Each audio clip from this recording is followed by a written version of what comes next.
Hello à tous, j'espère que vous allez bien. On se retrouve aujourd'hui pour ma palle du Cold Winter Challenge, ce challenge littéraire qui est sur le même principe que le Pumpkin Autumn Challenge. Donc on va lire des livres en rapport avec l'hiver, Noël, etc. du 1er décembre au 28 février. Ça fonctionne comme tous les challenges, il y a différents menus.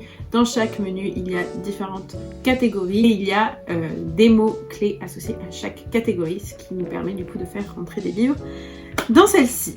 C'est un challenge qui est porté par la chaîne de l'Enluminé.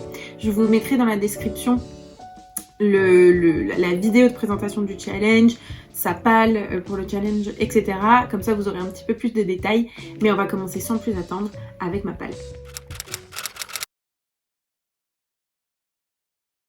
Et je vais prendre mes petites notes, si je les trouve. Pour ce challenge, il y a 5 menus. Il faut en choisir 4. On a un menu bonus qui nous permet de remplacer un menu peut-être dans les 4 principaux qui ne nous plairaient pas. Moi, j'avoue que j'ai trouvé des livres pour chaque menu. Et du coup, ça a été un petit peu difficile de faire un choix sur le menu que je n'allais pas mettre dans ce challenge.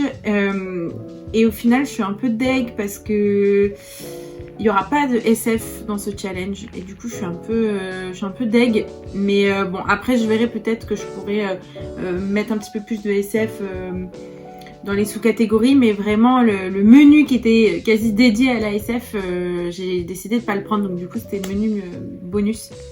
Mais bon, c'est pas grave. J'ai quand même choisi pas mal de bonnes lectures. C'est une palle qui est constituée de que des livres que j'avais déjà avec moi, à part 2 livres. Globalement, tous les bouquins ici ont déjà été dans des book hauls. Donc je mettrai tous mes book hauls aussi en description, comme ça si vous voulez avoir un petit peu plus de détails sur certains livres que je vais présenter, n'hésitez pas à aller les voir.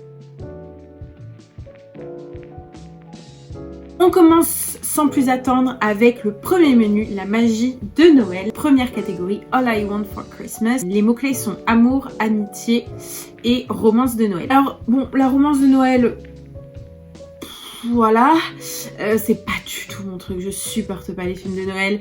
Je suis pas trop dans cette vibe vraiment, ouais, film de Noël, romance de Noël. Du coup, je me suis plutôt accrochée aux mots-clés amour ou amitié. J'ai mis du coup dans cette catégorie Normal People de Sally Rooney. C'est donc une histoire d'amour entre Connell et Marianne, qui sont 2 personnes diamétralement opposées dans leur personnalité. Et ils vont se rencontrer et voilà. J'en sais pas plus en fait. Honnêtement, j'ai pris ce bouquin parce que je veux me mettre à la lecture en VO et je veux pas commencer par un bouquin trop compliqué.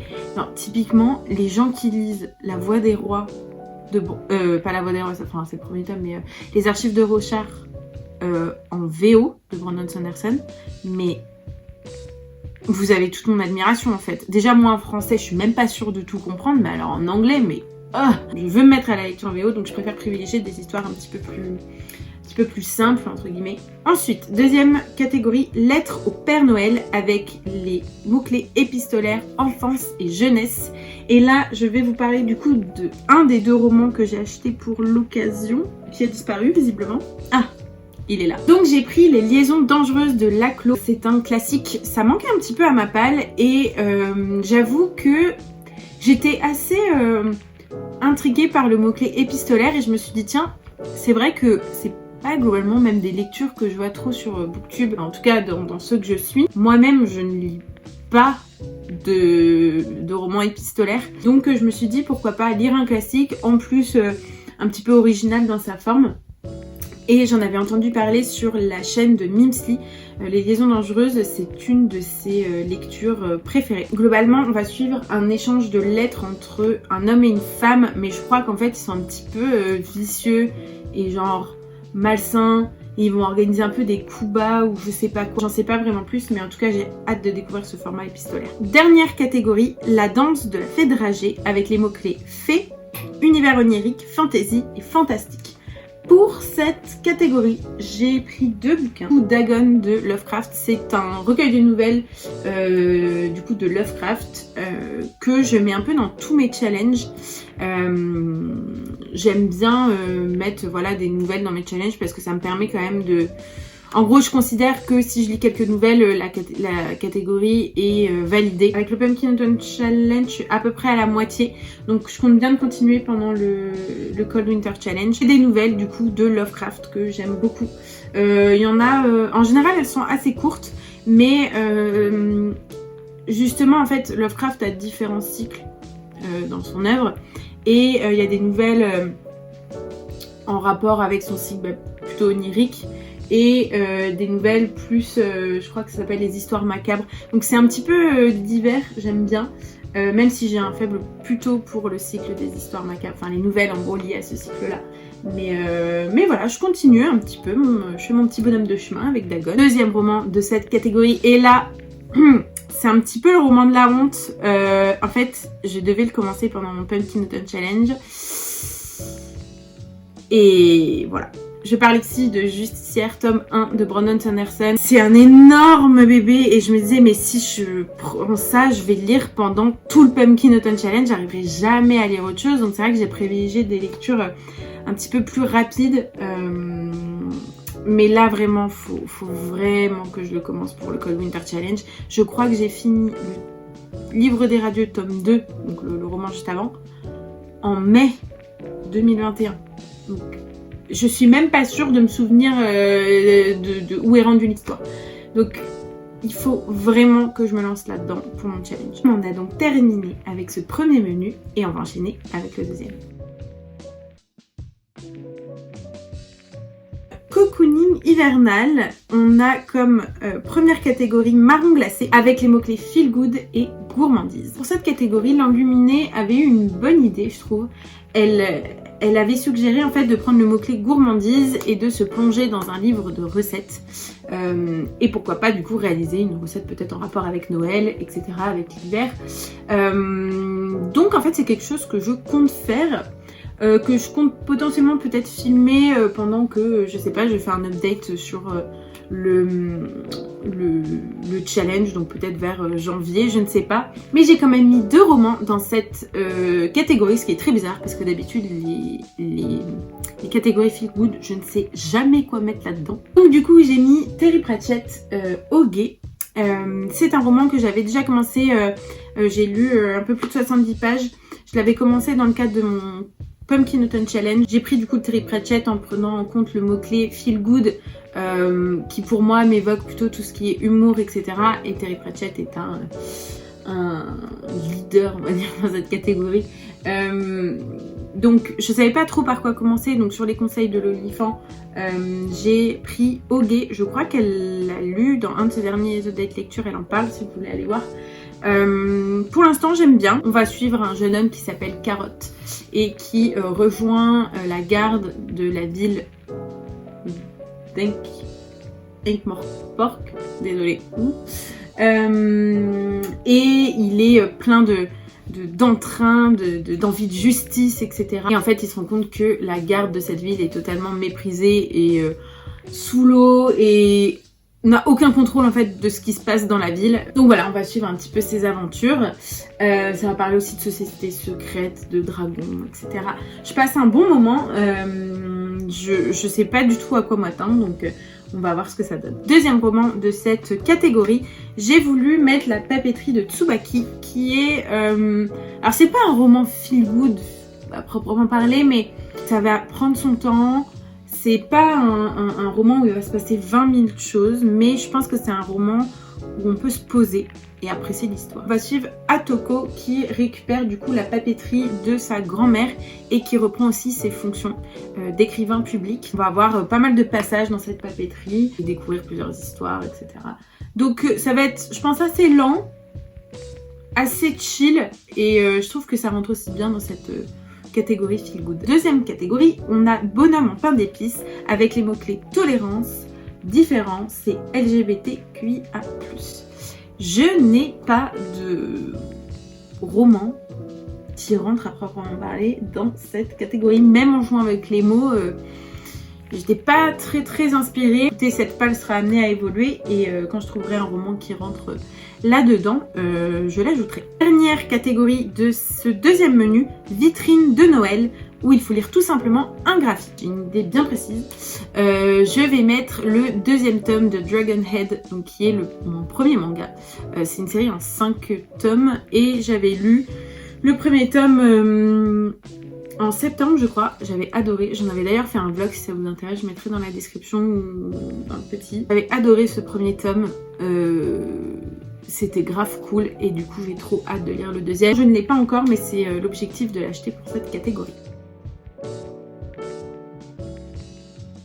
Ensuite, troisième menu, hiver sombre, avec la première catégorie qui est Scrooge. Là j'ai 2 romans qui vont dans cette catégorie. J'ai donc mis d'abord Big Little Lies, donc mots-clés mensonges, lies, voilà, je suis pas allée chercher très loin. On va suivre plusieurs femmes. En gros, il va y avoir un meurtre, un homme va être assassiné et on va du coup découvrir un peu l'intimité de toutes ces familles et du coup élucider le meurtre par ce biais. Deuxième roman de cette catégorie, j'ai décidé de mettre Les choses humaines de Karine Thuil, une famille qui a l'air parfaite sous tout rapport et une accusation de viol, je crois, à l'encontre du père, je crois, va un peu faire voler en éclats cette photo parfaite de cette famille qui a réussi socialement, financièrement, etc. J'adore ce menu, je crois que c'est mon préféré. On a ensuite Stalactite ensanglantée avec les mots-clés horreur, thriller et suspense. Et là, en fait, j'aurais pu mettre tellement de trucs dans cette catégorie. Mais en fait, les catégories d'après me permettaient de tout faire rentrer, donc j'en ai choisi qu'un. J'ai décidé de mettre Shining, du coup de Stephen King, un classique de Stephen King que je n'ai toujours pas lu. Je crois qu'il était dans mon Pumpkin Autumn Challenge aussi. Je vous assure que j'ai lu des trucs pendant un Pumpkin Autumn Challenge, mais pas Shining et pas Justicière tome 1. La vidéo de bilan d'ailleurs arrive bientôt. J'ai fait des super lectures, mais voilà, il m'en reste encore un petit peu. Il nous reste 2 catégories pour ce menu. Donc on a Père Fouettard avec Forces obscures, Enfer et Démons. Alors, j'ai pas trop de bouquins qui rentrent dans cette catégorie. Donc j'avoue que j'ai un petit peu joué avec les mots. American Psycho de Bret Easton Ellis. Bon bref, American Psycho, c'est un livre très connu dans la littérature américaine. En fait, je l'ai mis dans cette catégorie parce que le mec est taré, globalement. C'est un psychopathe, tueur en série, qui viole ses victimes, qui les découpe, enfin, bref. Donc je me suis dit, c'est un petit peu le démon, donc je le mets dans cette catégorie. Je ne sais pas trop à quoi m'attendre, on va voir, bon, des histoires de tueurs en série, j'ai l'habitude d'en lire ou de regarder des reportages sur ça, mais écoutez, j'ai hâte de lire ce roman, j'ai pas mal d'attentes. On enchaîne avec Un chalet sous la neige avec les mots-clés huis clos, enfermement et solitude. Et là, j'ai trouvé un roman parfait pour cette catégorie. J'ai voulu remettre un petit Franck Tillet. C'est ce que j'avais fait pour mon Pumpkin Autumn Challenge. J'avais mis Puzzle et j'avais passé un trop bon moment. Donc, vous voyez, j'ai lu des trucs pendant Pumpkin Autumn Challenge. Donc quand j'ai fini Puzzle, direct je me suis dit, pour le Cold Winter Challenge, il me faut absolument un Franck Tillet. Du coup, j'ai choisi Vertige, qui est une de ces enquêtes indépendantes. Vraiment, ce roman est parfait pour cette catégorie parce qu'on va suivre un homme qui se réveille au fond d'un gouffre avec 2 personnes, je crois, et son chien. Et genre, il sait pas pourquoi il a atterri là. Et il sait pas avec qui il est. Et voilà, il sait à rien. Ça a l'air d'être, enfin, compte tenu de la page de couverture, on a l'air d'être dans des glaciers, etc. Donc dans le froid. Enfin, je trouve que c'est en plus pour l'hiver parfait. Donc j'ai hâte de lire ça. Donc je suis sûre que je vais passer un bon moment. Ça va être efficace. Et de toute façon, j'aime trop Franck Tillet. Donc pareil, j'ai des attentes hautes, mais je fais confiance à Franck Tillet. D'ailleurs, si vous aimez cet auteur, j'ai commencé une série dédiée sur lui, enfin sur mes auteurs favoris, et j'ai commencé par lui, où je vais vous montrer à chaque fois entre 3 et 5 romans de Franck Tillet, parce qu'il en a écrit plein, et je vous donne le pitch et mon avis. Si ça vous intéresse, je vous mettrai pareil le lien en description ou dans le petit.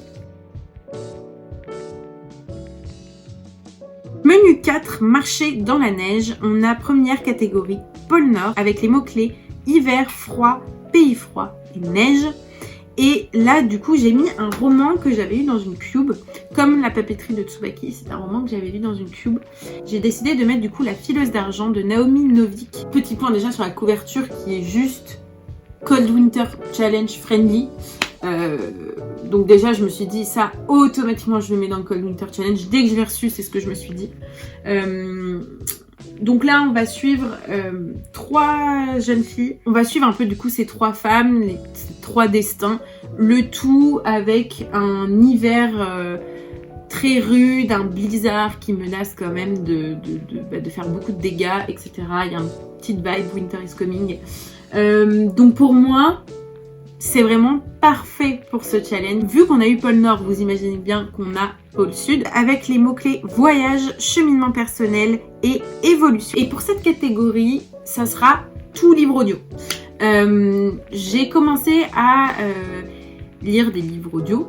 J'ai notamment lu / écouté, enfin je sais pas trop quel verbe mettre finalement. J'ai déjà découvert...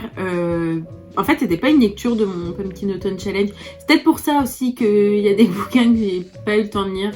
Mais bref, du coup, c'était Sapiens de Yuval Noah Harari. Désolée si j'écorche le nom et le prénom. Et j'avais adoré, vraiment hyper intéressant comme lecture. Mais vraiment, c'est pas du tout le genre de choses que je lis, et justement je trouvais que en livre audio ça passait crème. Globalement ça rebalaye en fait toute l'histoire de notre humanité, de la préhistoire à aujourd'hui, et en fait l'auteur a fait une suite qui s'appelle Homo Deus et qui du coup là va balayer en fait plus l'homme du futur, c'est-à-dire l'humanité dans le futur, de ce que je comprends. Et je trouvais que ça collait bien avec cette idée d'évolution pour cette catégorie. Dernière catégorie de ce menu et du coup de cette palle, on a forêt enneigée avec les mots-clés écologie, animaux et nature writing. Alors pour cette catégorie, je l'ai joué un peu... je suis allée un peu à contresens du truc, vous allez comprendre. Cadavre exquis de Agustina Bastarica. Alors, j'ai pris le mot-clé écologie et animaux. Donc les mots-clés écologie et animaux. On va être dans une sorte de dystopie où on est dans une société donc comme la nôtre, mais en gros un virus a éradiqué la quasi-totalité des animaux sur Terre. Et du coup, pour pallier en fait cette absence de bétail qui est une composante majeure de notre alimentation, enfin de l'alimentation de cette société, mais qui ressemble en tout point à la nôtre, ils ont mis au point une nouvelle espèce de bétail à partir d'un génome humain. C'est un peu particulier quand même comme pitch, mais c'est ça qui m'a vraiment tapé dans l'œil. Et du coup, on va suivre Marcos, qui travaille dans un de ces abattoirs et qui a de plus en plus de mal avec cette pratique. Je trouvais que c'était super intéressant comme sujet, comme pitch. Je trouvais ça assez inventif. J'aime bien les dystopies. Et voilà, j'en ai terminé pour cette palle du Cold Winter Challenge. J'ai trop hâte de commencer.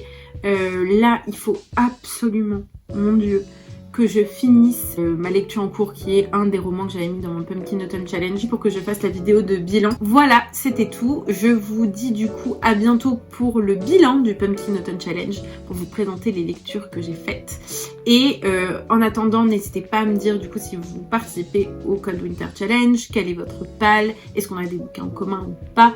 Bref, dites-moi tout. Et en attendant, je vous souhaite de faire vos meilleures lectures.